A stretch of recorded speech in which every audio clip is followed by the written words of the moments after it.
Comment atteindre la résolution de devenir enfin libre sans tabac? En gros, comment pouvoir arrêter de fumer dans cette nouvelle année qui s'annonce, qui est toute neuve, où le livre commence juste à être écrit. Bienvenue dans cette vidéo, je suis Laetitia Gély, hypnothérapeute à Pertuis, près d'Aix-en-Provence. Et aujourd'hui, nous allons tenter ensemble justement de répondre à cette question, comment maintenir cette résolution d'arrêter de fumer durant cette année.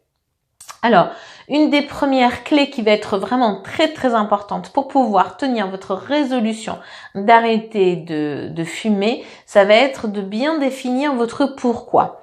Pourquoi souhaitez-vous arrêter de fumer?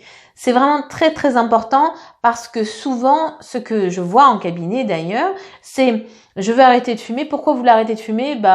Comme je les prends de cours, souvent on me répond parce que c'est pas bon pour la santé. Soit c'est une très bonne raison, il n'y a pas de souci avec ça, c'est vrai. Néanmoins, c'est pas une simple, enfin pas pour tout le monde, mais très souvent c'est pas suffisant comme raison.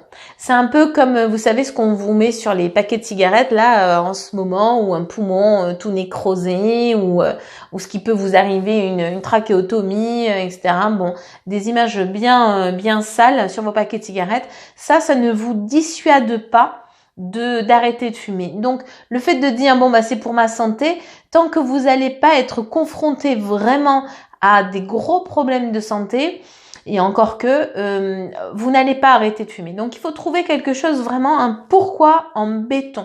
Pourquoi vous ne lâcherez jamais votre objectif? Pourquoi, quoi qu'il arrive, vous ne reprendrez pas à fumer? Qu'est-ce qui est le plus important pour vous dans le fait d'arrêter de fumer? Un jour, j'ai eu en cabinet un monsieur qui vient et qui me dit à la réponse à la question où je lui pose pourquoi vous voulez arrêter de fumer, il me répond parce que ma femme, elle trouve que je sens mauvais et elle ne veut plus m'embrasser. Ok, ça peut être une bonne chose, mais ce n'est pas suffisant comme pourquoi pour arrêter de fumer. C'est-à-dire, bien que je pense qu'il devait fort aimer sa femme, il n'y a pas de souci avec ça, mais c'est pas déjà suffisamment centré sur soi, c'est centré sur les autres.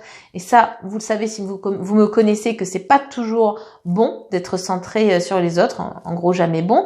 Votre pourquoi il doit vraiment être centré sur vous. Alors vous allez me dire, mais Laetitia, tu me dis centré sur moi, mais ma santé c'est bien à moi et c'est pas suffisant. Oui, parce que ça reste trop abstrait pour nous. C'est votre pourquoi, ça peut être je veux arrêter de fumer parce que j'en ai assez de tousser le matin. Je veux arrêter de fumer parce que j'ai besoin de retrouver une peau beaucoup plus claire, beaucoup plus saine. Je veux arrêter de fumer parce que je veux me sentir libre et plus aliénée à cette cigarette. Je veux arrêter de fumer parce que j'en ai assez justement à me dire le samedi soir, est-ce que j'aurai assez de cigarettes pour le dimanche, etc. Voilà, vraiment de définir un pourquoi centré sur vous. Pas simplement ma femme elle veut plus m'embrasser parce que je sens mauvais. Alors ça peut faire partie, on est d'accord, mais ça doit pas être la raison principale. Vos raisons principales elles doivent être vraiment centrées sur vous et en béton. En béton, pourquoi? Parce que il y a plein de moments où vous allez vous dire je pourrais craquer. Si à ce moment-là vous n'avez pas une raison en béton, si la raison à ce moment-là c'est je veux arrêter de fumer parce que ma femme elle trouve que je sens pas bon, vous allez pouvoir vous dire je vais simplement aller me brosser les dents avant d'aller l'embrasser, ça va aller. Et toutes les parties de vous seront d'accord avec ça. Il y en a une qui va vous dire non tu peux pas parce que ta femme ne voudra pas t'embrasser, et puis il y en a une autre qui va dire va te brosser les dents ou mets-toi un pchit à la menthe et ça ira très bien. Donc voilà, c'est vraiment très important de définir votre pourquoi. Soyez créatif, attardez-vous bien sur le pourquoi parce que il est vraiment très important, d'être le plus précis possible.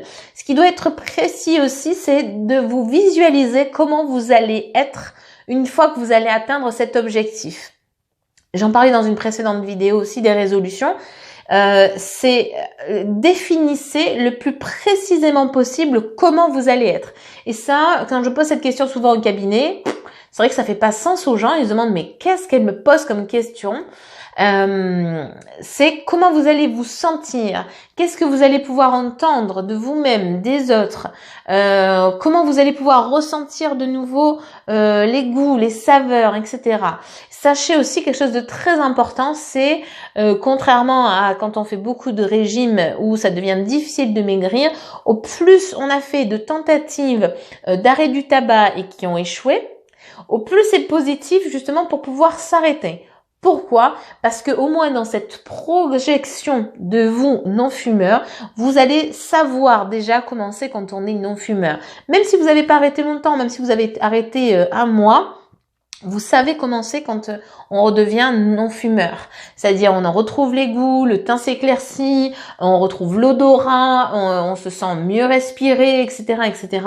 Donc ancrez tout ça à l'intérieur de vous, remémorez-vous tous ces pseudo-échecs et vous allez voir que ça va être beaucoup plus facile pour vous d'atteindre cet objectif. Voilà, maintenant, il n'y a plus qu'à passer à l'action. Écrivez-le, prenez une feuille de papier ou un cahier dédié à ça et écrivez pourquoi vous voulez atteindre cet objectif de devenir non-fumeur. En attendant, comme d'habitude, prenez soin de vous et à très bientôt. Au revoir.